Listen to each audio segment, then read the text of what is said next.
ಶರತ್ Padmanabhan G Kannada ವಾಹಿನಿಯಲ್ಲಿ ಪ್ರಸಾರವಾಗುತ್ತಿದ್ದ ಪಾರು ಧಾರಾವಾಹಿಯಲ್ಲಿ ನಾಯಕ ಆದಿತ್ಯ ಅರಸನಕೋಟೆಯಾಗಿ ಅಭಿನಯಿಸುತ್ತಿದ್ದ ಹ್ಯಾಂಡ್ಸಮ್ ಹುಡುಗ. ಬರೋಬ್ಬರಿ 6 ವರ್ಷಗಳ ಕಾಲ ಪಾರು ಧಾರಾವಾಹಿಯ ಆದಿತ್ಯನಾಗಿ ಕಿರುತೆರೆ ವೀಕ್ಷಕರನ್ನ ರಂಜಿಸಿರುವ ಶರತ್ ಪದ್ಮನಾಭನ್ ಅವರು ಮತ್ತೆ ಸೆಕೆಂಡ್ ಇನ್ನಿಂಗ್ಸ್ ಶುರು ಮಾಡಿದ್ದಾರೆ. 6 ವರ್ಷಗಳ ಕಾಲ ಪ್ರಸಾರಗೊಂಡಿದ್ದ ಪಾರು ಧಾರಾವಾಹಿಯು ಕಳೆದ ವರ್ಷ ಮುಕ್ತಾಯಗೊಂಡಿತು. ಪಾರು ಧಾರಾವಾಹಿಯ ನಂತರ ಕಿರುತೆರೆಯಲ್ಲಿ ಕಾಣಿಸಿಕೊಂಡಿರದ ಶರತ್ ಪದ್ಮನಾಭನ್ ಅವರು ಇದೀಗ ಹೊಸ ಧಾರಾವಾಹಿಯ ಮೂಲಕ ಮತ್ತೆ ಕಿರುತೆರೆಯತ್ತ ಮರಳಿದ್ದಾರೆ.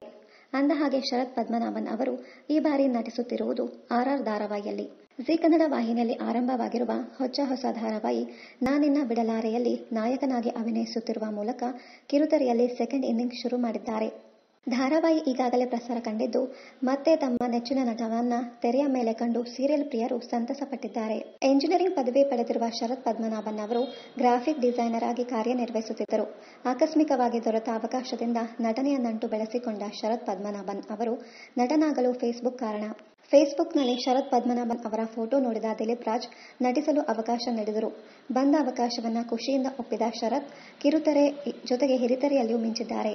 ಯಾವಾಗ ನಟನಾ ಲೋಕದಿಂದ ಅಚಾನಕ್ಕಾಗಿ ಅವಕಾಶಗಳು ಬಂದವೋ ಆಗ ಬಣ್ಣದ ಲೋಕದಲ್ಲಿ ಬದುಕು ರೂಪಿಸಿಕೊಳ್ಳಲು ನಿರ್ಧಾರ ಮಾಡಿದ್ದರು ಶರತ್.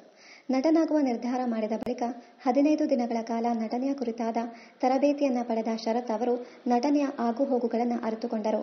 ಸ್ಟಾರ್ ಸುವರ್ಣ ವಾಹಿನಿಯಲ್ಲಿ ಪ್ರಸಾರವಾಗುತ್ತಿದ್ದ ಜಸ್ಟ್ ಮಾತಲ್ಲಿ ಎಂಬ ಧಾರಾವಾಹಿಯಲ್ಲಿ ನಾಯಕನಾಗಿ ನಟಿಸುವ ಮೂಲಕ ಕಿರುತೆರೆಗೆ ಕಾಲಿಟ್ಟರು.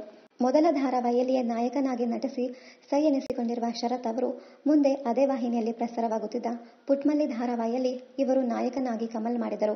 ನಂತರ ಪಾರು ಧಾರಾವಾಹಿಯ ಆದಿತ್ಯ ಆಗಿ ಬದಲಾದ ಶರತ್ ಅವರು ಸಹಜ ನಟನೆಯ ಮೂಲಕ ಕಿರುತೆರೆ ವೀಕ್ಷಕರನ್ನ ರಂಜಿಸುವಲ್ಲಿ ಯಶಸ್ವಿಯಾದರು. ನೀವು ಕರೆ ಮಾಡಿರುವ ಚಂದದಾರರು ಸಿನಿಮಾದಲ್ಲಿ ನಟಿಸುವ ಮೂಲಕ ಸ್ಯಾಂಡಲ್ವುಡ್ನಲ್ಲಿ ಕಾಣಿಸಿಕೊಳ್ಳುತ್ತಿರುವ ಶರತ್ ಪದ್ಮನಾಭನ್ ಅವರು ಅಲ್ಲೂ ಕೂಡ ತಮ್ಮ ನಟನೆಯ ಮೂಲಕ ಗುರುತಿಸಿಕೊಂಡಿರುವ ಪ್ರತಿಭೆ. ಇದರ ಜೊತೆಗೆ ಅನಿಮಾ ಸಿನಿಮಾದಲ್ಲಿಯೂ ಇವರು ನಾಯಕನಾಗಿ ನಟಿಸಲಿದ್ದು, ಸಿನಿಮಾ ಪೋಸ್ಟರ್ ಈಗಾಗಲೇ ಬಿಡುಗಡೆಗೊಂಡು ಸೋಷಿಯಲ್ ಮೀಡಿಯಾದಲ್ಲಿ ಸಖತ್ ಸದ್ದು ಮಾಡಿದೆ. ಇದೀಗ RR ಧಾರಾವಾಹಿ ನಾನಿನ್ನ ಬಿಡಲಾರೆಯ ನಾಯಕನಾಗಿ ಕಿರುತೆರೆಗೆ ಮತ್ತೆ ಮರಳಿದ್ದಾರೆ.